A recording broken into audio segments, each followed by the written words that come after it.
It says we are live, but as always, we got to It's true. wait. Your thumbnail looks crazy stupid. I look down. It says smile in 3, 2, and I turn. I look when the number says 2. I wait 3 whole seconds, smiling like an idiot. I look back and it goes 2, 1. So when I turned away, time literally froze to my left. That is hilarious. Bullshit. Technology. Are you sure you're live? Okay, Yeah. never mind. You are. It was just taking a while for it to come on my phone. Comb over. To comb Like my gym teacher's hair. Yeah, it's time to roast people who don't deserve it and are probably dead. Oh, jeez. Think of all right, so let's recap us as people are filtering in. We got a yes in the typing square. What is the score, Krista? The score is tied at 2. Shit. Listen, full disclosure. This I predicted as being the closest and probably most answered round of trivia. Because there are thousands of dinosaurs, there are millions of pages of comics, there are dozens and dozens of hundreds of hours of Disney footage. There is a very small catalog of Lovecraft works. And to go over it all, a whole bunch. Yeah, and like I was doing the trivia and I don't know how many questions crossed off because I'm like, these are too easy. These are way too easy. Just because I don't know his name doesn't mean that David doesn't know his name, because I'm sure he knows what his name is. That's the thing. Here's what I'm going to liken Lovecraft to. If you like Lovecraft, you probably like a lot of independent art. You like a lot of cliquish things because it's very DIY. It's very like build your own community. It's very grassroots. And I think that's the community that still like connects with people about Lovecraft today. Because back then you could be a hipster because no one knew about him because he was literally handing you typed copies that he literally personally had typed up or written up or whatever. And now you get to be like, well, you get to be like me and constantly be like, I get it, it's racist, but please, you have to admit that the time was different. They didn't have Starbucks and there was no wokeness in 1919. Please, just let me enjoy his stories without you guys being like, ugh. Like, yeah, history sucks. All the people you love, they suck. All the history people, they suck. Thomas Jefferson sucked, probably. George Washington sucked. Tom Sawyer sucked. Just listen, everybody in history sucks, but you can still enjoy their art because it's all they have left. It's true. Or rather, all we have left of them. Right. What other dead artists do you like, Nick? Let's keep it to books, though, for right now. Okay. Well, I like a good Ambrose Bierce story. Yeah, Ambrose Bierce is fantastic. Arthur Machen. Yeah.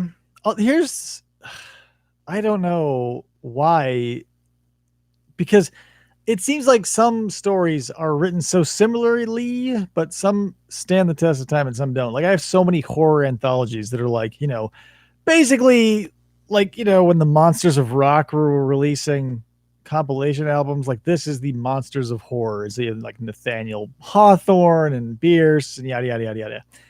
Yeah. It's like the classics. And I'm just like, oh my God, none of these hold up because either the language is so disconnected that it's like, what the fuck? Or the times are so old timey, you can't, even if you do see a ghost, you can't relate because everybody's wearing breeches and pissing in pots in the corner. It's completely disconnected. Anywho, I think most people, I mean, enough people probably have made it over. So Krista, who's up next with that question? It's you, David. Nice. I bet I'm going to get it. What is the secret of the strange man who must keep his apartment cold in cool air? Oh, he died 17 years ago. That's Dr. Munoz. So he died and he was keeping himself alive with basically magic and an air conditioning unit, which is hilarious. So you got the fact that he died right, but you got the number of years wrong. Well, it says in the letter, he writes a letter to one of his friends, and like the guy who was taking care of him, who like, it's like the weirdest story. Like this guy moves into an apartment and he's like has a heart attack, quote unquote. And the landlady, who has like this thick Spanish accent, tells him there's a doctor on the next floor. So he thinks he's having a heart attack, and he's like, I'm gonna run upstairs. So he goes in the doctor's room, and it's all cold and it smells funny. And he basically becomes the doctor's whipping boy until he croaks and turns into a blob in the tub. Ugh. It's pretty rough. Pretty rough. Cool Air, I recommend a read. All right. Right, Nick? Yeah. Nick, where was Lovecraft born and what year? He was born in 1890. I'm going to assume. I mean, you have to, right? Providence, Rhode Island. Yeah. Yeah. I mean, his tombstone says, I am Providence. And yeah, he is. He But left he's Providence. not in it. He left Providence to go to New York once, wrote a story about how much he hated it, came back and never left. Yep. If you read the horror Red Hook, that's like the opposite of a love letter that Lovecraft wrote to New York. He's like, dear scummy assholes, I hate it here. Why do you suck so much? P.S. White people are cool. I'm out. Yeah, I get it. I get it. He's racist. I get it, everybody. But I still think the story is interesting. What? No, keep going. Who did Lovecraft call his god of fiction? Who's this for? You. Oh, for me? His god of fiction? Yeah. Like, or are we talking Like a person. like a person? Okay. Because he looked up to so many. I think I can think of like the big two. I'm gonna say so many. I could think of the. Well, I big mean, there are two. so many, but I mean, they're the ones who are like big names and that he would have looked up to. So I'm gonna say 50. I'm gonna say Lord Dunsany. No. Shit. Nick. If it's the I other feel guy like- that I'm thinking of, I'm gonna be upset. Poe. Yeah. Ugh. See that you could have said Dunsany, you could have said Algernon Blackwood, but yeah, I mean, but his Poe period was so short compared to his other pastiches. That's kind of why I hesitated. Because like, other than Rats in the Walls, can you tell me the other Poe stories? Yeah, not really. Exactly. I'm not gonna be this Poe bullshit, Lovecraft, you lying bastard. Nick, according to Lovecraft, what was his first story?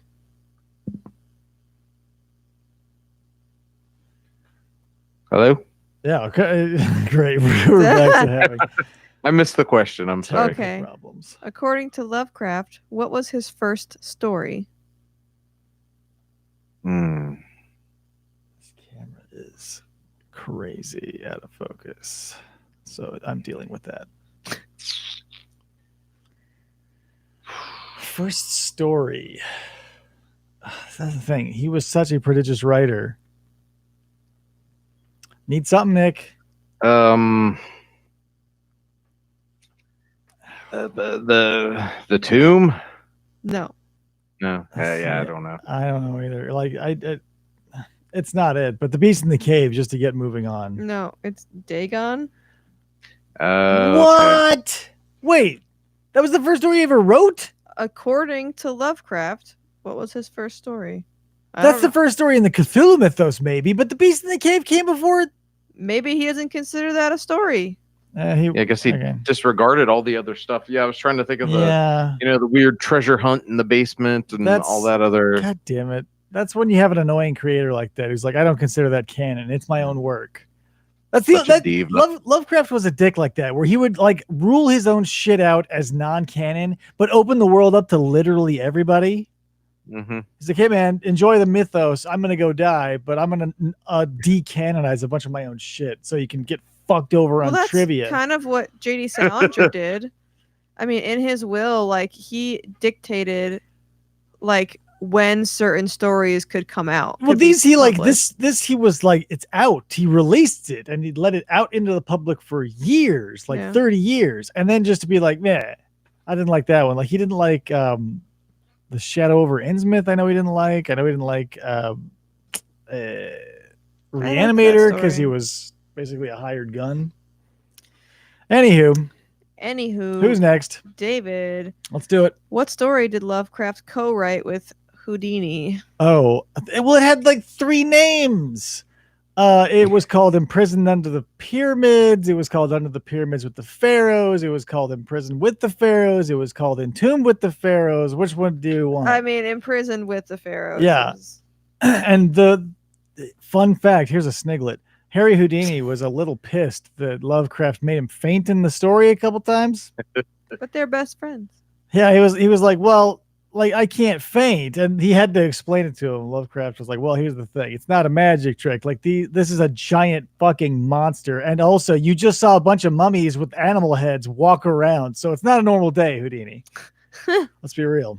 H.P. Lovecraft's like, what? What do you mean? Like I faint 5 times a day. What are you talking about? It's normal for me. Like he's got so many fainting couches, it's crazy. He has a serious blood sugar problem. Nick, what fellow writer did Lovecraft kill off in The Haunter of the Dark? Robert Bloch. You are correct. God damn it.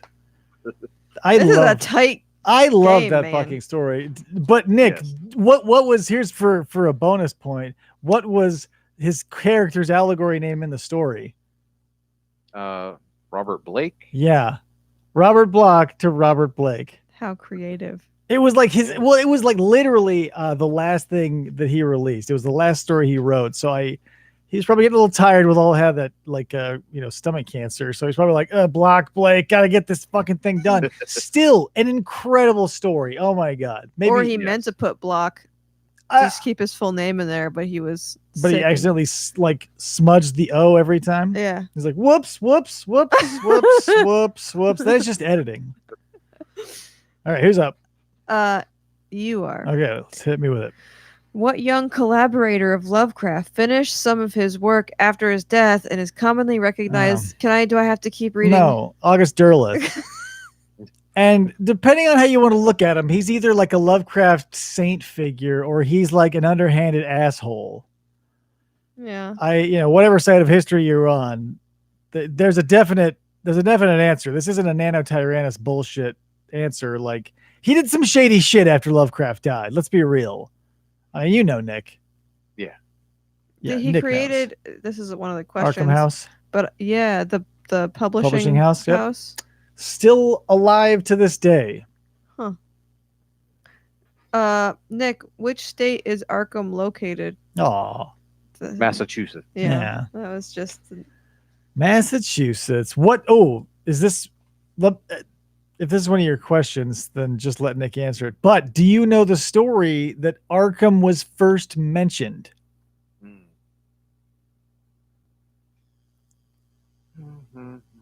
Because I do.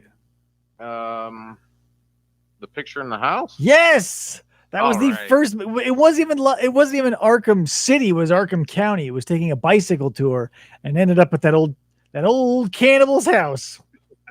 I think I read that, like the Arkham was based off of Salem. Yes, that's the thing. Salem begat Arkham, that begat Arkham and Batman. Yeah. So I mean, it's weird. David. Yes. Circa 1970, the Dunwich Horror was made into a film starring who? Oh God, what's his name? Oh, it just came up on my timeline because I feel like I watched it like 2 years ago. Oh, and by the way, we have 2 questions left, and Nick is Team Nuzzlers is leading by 1. Crap. Well, it had Begley Senior. It had Ed Begley Senior, but he wasn't the main character. God damn it! It was the guy with the dark curly hair. Shit on my biscuit. What is the guy? And all right, I'm pissed. Nick, do you know it? I'm gonna consult Ziggy here, and she says that it is Dean Stockwell. Dean Stockwell? Yeah. Yeah. Oh, God damn it. Yeah, I knew he played that character, and I just saw him. God damn it, Dean Stockwell. That movie is wow. So just for reference, the Dunwich Horror is about a giant like monster made of ropes that is implanted into a human by a monster that then later drives her insane and kills her. And in the movie, it's basically a psychobilly freak out sex party. Wow. It's so different. Like aside from like going to Arkham and being like, oh, can I borrow that book? And it's just like, well, now Batusi, and everyone's covered in like body paint. That's a fucking nightmare. Oh my god. I think we're losing you again, Nick. We're in a dead spot again. Uh-oh. Hang on a second. Whatever you mess with those rabbit ears. How's that? Slightly better. I'm gonna Am I give it a back? 5% increase. Am I there? No. How about now? No. Probably about the same. There's a bug in here. Live How about action of me and a bug. Am I back? A little better. Yeah. It still feels like you're talking to us from the doorway. Oh, jeez. Turn off the modular pattern switch on your inbox. Sounds better to me, says Teresa. Well, I can't hear him. I'm not getting any of the chat. Nothing. You're not getting any? Mm-mm. I don't know. I might not be getting either. I don't know. This is one of those long stream pause breaks while we wait for things to settle down. Wait for the internet to cool off. We have a nice sip of coffee. We wait for Nick to come back and join us here on FFOP on the Bayou. Oh, I have to. I wish. Am I back? Oh, kind of. You're getting there. Maybe for these moments, I should have like a green screen that comes down on like a track. I just go, bzzz, and then like, bam, I'm on. Like, I don't know why. Here, this is off topic, obviously, but I've been thinking about Linda Ronstadt a lot recently. Who doesn't?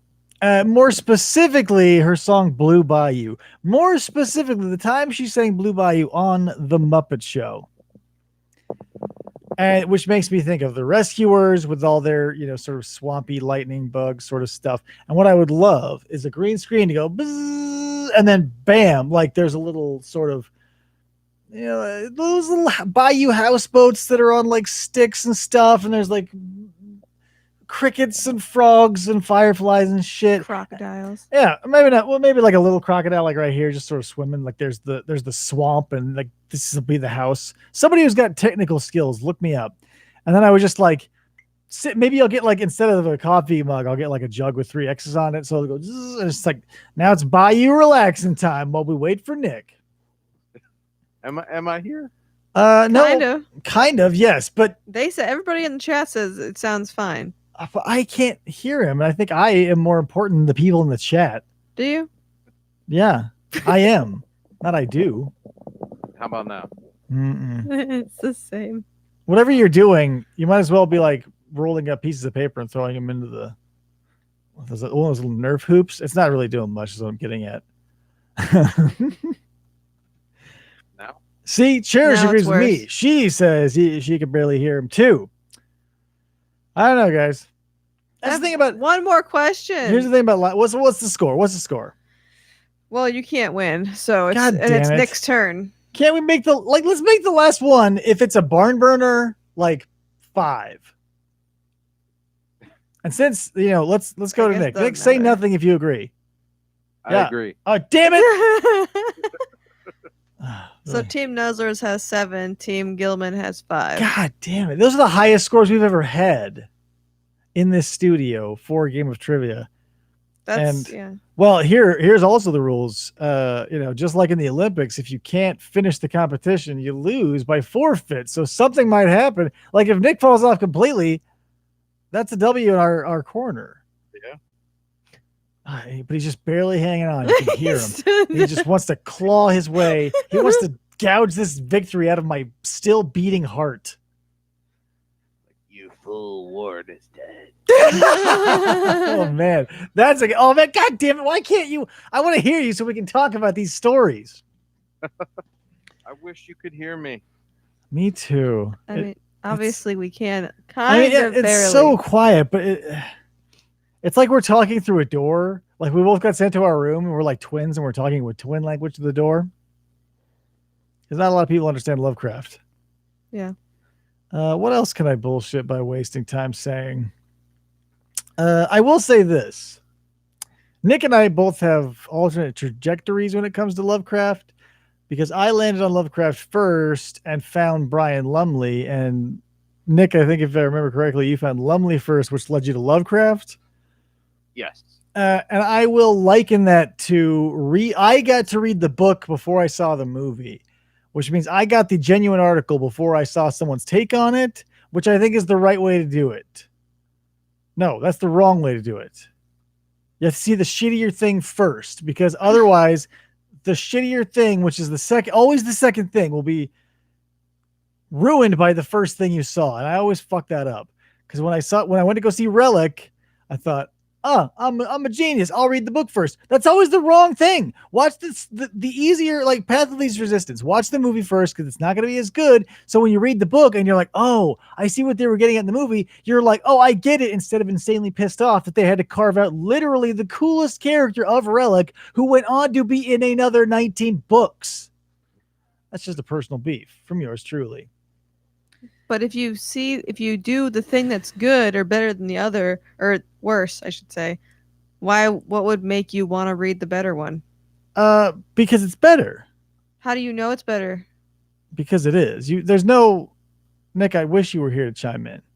Am I here? You're so kind of here still. I'm so upset. Let me hang up on you and call again. We're gonna do that. Like this is already in 2 chunks. We've already made people move twice. I'm going to hang up on you in a rage, and I will call you back, and we will see if we get a better connection. All right. Okay, here we go. All right. Hey, everybody, it's just me now. So me and hungry. Krista. Why didn't you eat? Hours before the show. Now I lost I wasn't it. hungry then. Listen, I'm not a time traveler. I'm not Doctor Who. I'm not Mr. Spock. Not Captain Kirk. All operators are busy. Hello? Oh God.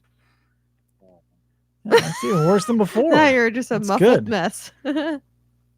Now, there may be good news. Nick, did you jump under a tall pile of pillows? Because Yes, that I might did. explain what's going on here.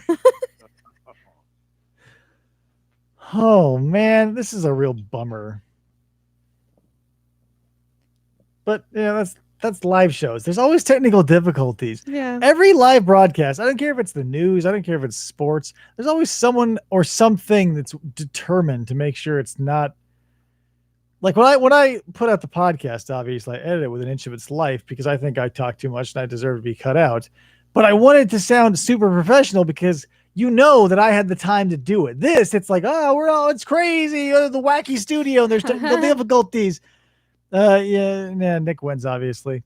Thank you, Cherish, for reminding us.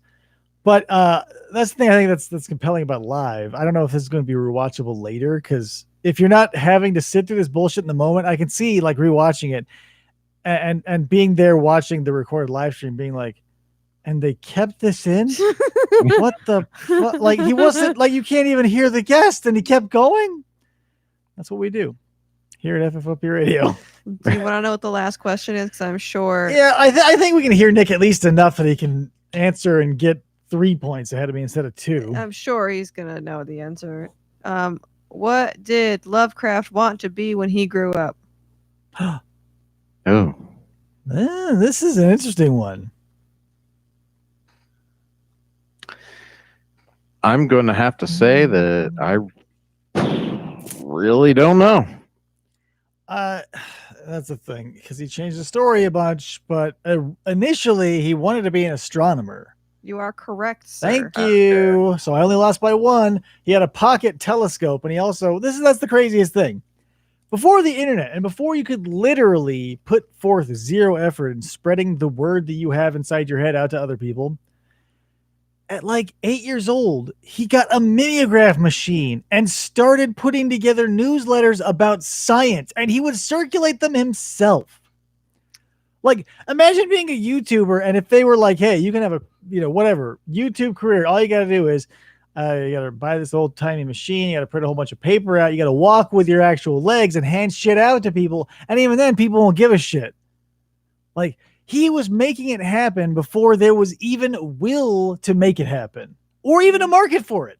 He didn't finish high school. Nope. Because his mom He was took too him from sickly. He was too sickly to stay. Well, they said when I was reading, it said that his mom kept him from going to school because of interactions with his classmates. Yeah, it's there's conflicting reports. If you've read anything by S.D. Joshi, he released like the definitive book about Lovecraft. He did it twice too, like a dick. H.P. Lovecraft: A Life. He first released it as like a double volume set, and then he's like, "Fuck it, here it is," and it's the size of a phone book. But if you read it, it's literally everything from day to day life that he went through, and it is staggering because his, even though it was de rigueur in the time to be like, oh, even if you have a little boy, you put him in a dress. She was extraordinarily mothering over him, and probably because his father was such like a shitty dude. So I saw, I read that both of his parents went to an insane asylum, blah blah blah, and they both died in the insane asylum. How, like, did that happen at the same time, or how old was he? No, who took care of him? His aunts. Oh, so Nick, are you still there? Yes, I'm here. If you can hear me, you're loud now. Okay. Do you know his? Good. Do you know his timeline? I know his dad was in an insane asylum. I think it was a good while before his mother. Yeah. Basically, like the dad was a traveling salesman, liked to get his dick wet, so he got syphilis at some point when Lovecraft was really young. And, I think he was 3. Yeah, and they said they never went to go visit him, and they're like, oh, whatever. So basically, it was his mother and his grandpa Whipple Phillips raising him, and Whipple Phillips had money. He died. They blew through the fortune. It was sort of a fall from grace.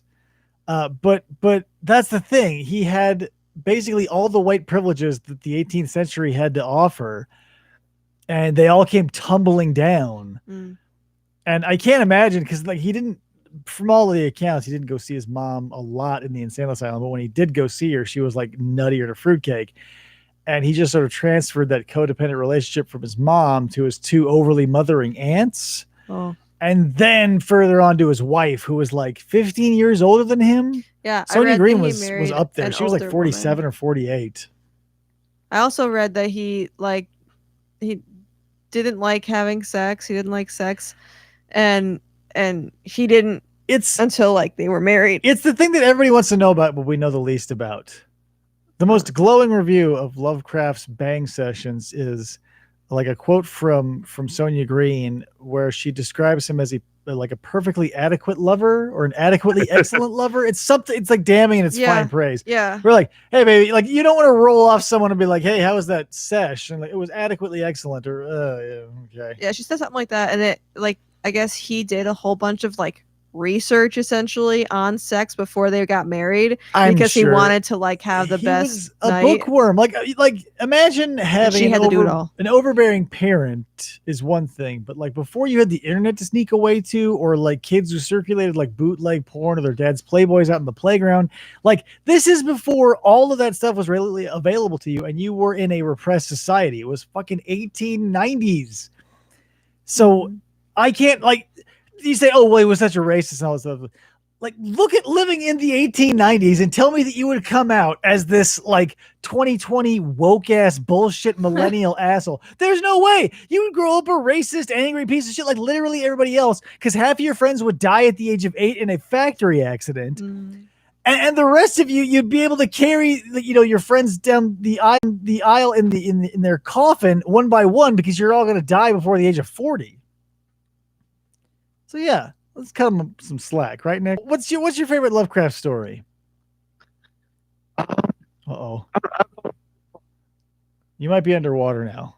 Oh man. No, now you're back. You're only clear when you're despondent. Oh, see, clear as a bell. What the hell? Yeah, see? Dreams in the Witch House I like a lot, even though I know it wasn't one of Lovecraft's favorites. That one is kind of dry for me. I'm more like the concept behind it than the actual story. Like the geometry and stuff, like moving through dimensions. Yeah. We've lost you again, Nick. Oh man, it is. That's the thing. It's like 12 minutes of, and then it's like, oh man, clear as a fucking bell every time. It's like, oh Jesus Christ. It like feeds off of your depression.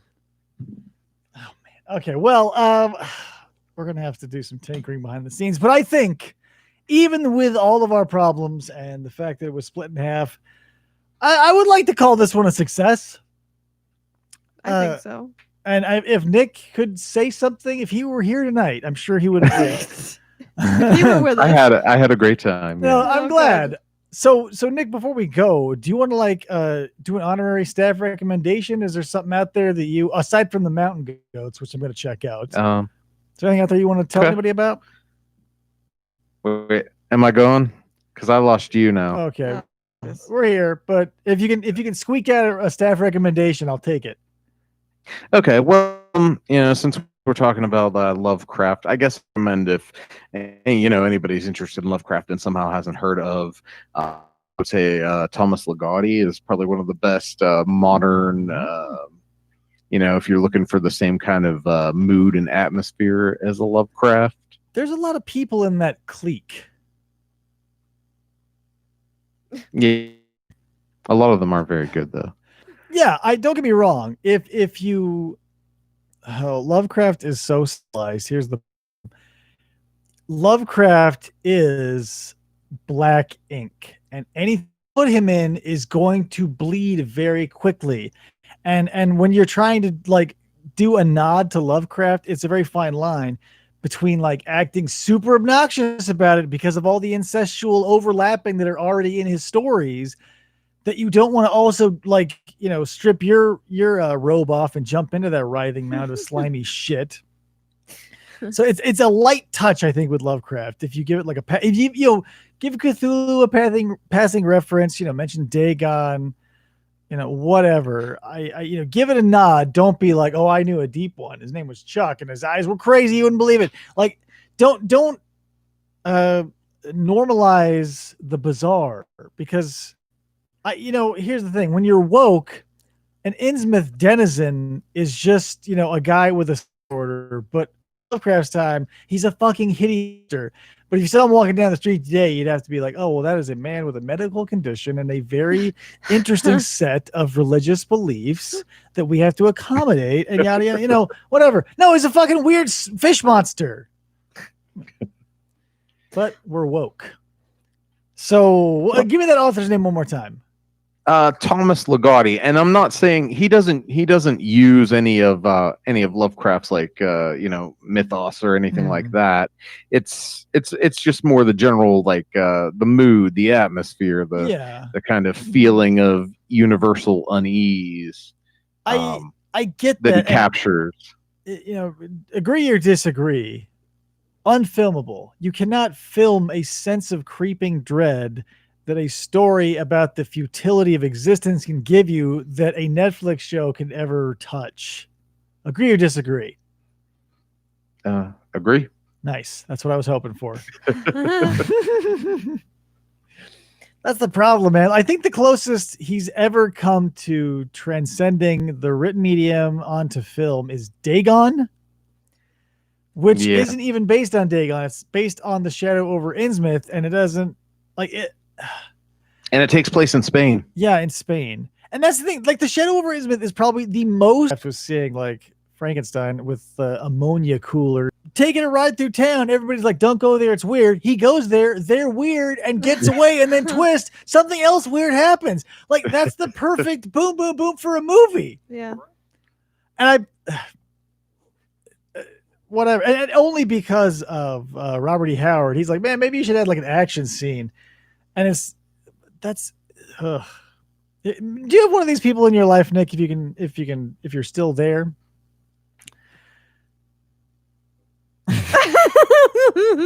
God, I hope you're still there. Do you have one of those people in your life who you badger to get into something you're into, and even though they have no experience, because you want to connect with them on it, and you get at them and you get at them and you get at them, and they finally do it, and they're so much better than you at it than you have put so many years of effort into, and they're just like effortless at it, and you want to murder that person? I don't know what made me think of that. Writing, I think. Because I still have a murderous rage against Andy. No, not really. Usually when I try to get someone into something I'm into, they pretty much just ignore me. Yeah, I give it a no. Well, that's another beauty about this show is like it's for the show. Like then we have this like sort of like fake veil of pretext where it's like, well, it's for the greater good. This. Yay. Anywho, guys, thank you all for showing up. This has been fun. Lovecraft is always a personal favorite of mine, and we can, I'm sure, go much deeper in the lore. I think once we get some of your technical issues ironed out, Nick, we're gonna have you back and just hit it hard. I would love to do that. Absolutely. So next time, here are the things that we'll remember. I'll put the right battery in the camera. I'll also plug the sound into the camera. If you can do all the stuff that you are responsible for as well. Yeah, Maybe that's our problem. I'm going to just throw all this stuff in the garbage and start over There you again. go. We just succumb to our own responsibilities. And mine was that's stupid. All these stupid mistakes. The button that I wasted 2 weeks on this mixer when I was trying to get the show. Still chaps my ass. Oh my God. Anyway, guys, thanks for showing up. A little teaser. In 2 days' time, Gavin McCullough will be here talking about fossils and hopefully other local species.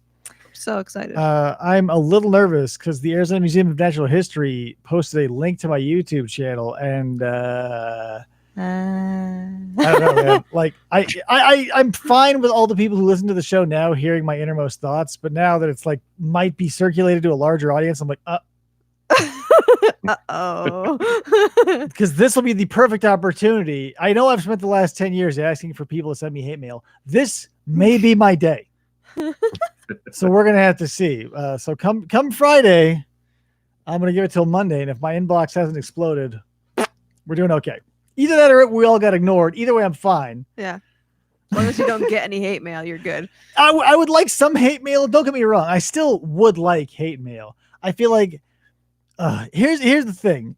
You know how, here's a good metaphor. You like Mystery Science Theater, Nick? I hope you're saying yes, because I'm going to continue with the Yes. story. There we go. Okay. Because I'm going to continue with the story anyway. Okay. Are you familiar with the episode Bloodlust? So it is a story of a man who, is this hunter who got bored with hunting big game, and, same old story, moves to an island and hunts humans. Oh. I sort of feel with that man because in a way he is the top of his class and is outstanding and had to start upping his game because those around him could not offer the challenge. I kind of feel like I am that way in roasting people, because I have to stop myself sometimes from roasting Krista for a solid 20 minutes based on literally anything. And I realize it's probably pretty intimidating to step into the ring with a machine gun. Yeah. But I would be nicer to you than that, obviously. Like, I'm asking for it. I think maybe the problem is people are worried that I might unload on them and hurt their feelings, which I probably would. I'll give that to you. But that's the point. That's the point. A roast. Like, I would never want to be roasted. I don't like, especially by you. I just can't. I love it. I think every time someone takes a dig at me, it is so funny, but no one either wants to or has like, because they don't want to get it back. I know, but I would like to. Listen, I'll even do it with my hands tied behind my back. I won't say a word. Everyone can come at me with all their terrible, mean jokes. I'll listen to them all. I won't say shit until the next episode. So, like I said again, this is the 5th time I'm wrapping up the show. We will see you next time. That is Friday the 11th. 9/11. Never forget, guys. That date is ruined forever, and I'm sorry. Like, when I saw that coming up, and I was like, all right, let's get Gavin on the show. And I opened up my schedule, and I'm like, all right, got the podcast in the can. He'll be right on 9. Fuck. I don't want to be like, hey, good news. I got you booked for 9/11. Oh. All right. Anyway, guys, Nick, once again, thank you. Guys, everybody who showed up and participated in the chat, or even if you didn't, just listen to it while you took a shit or took a nap. I don't care. Appreciate it anyway. So, guys, have a good night, and we will see you in a couple days. Or if you're following my Facebook, I'll be blowing it up tomorrow morning after my coffee. All right. Bye. Have a good night, guys. Nice one, Nick. I think if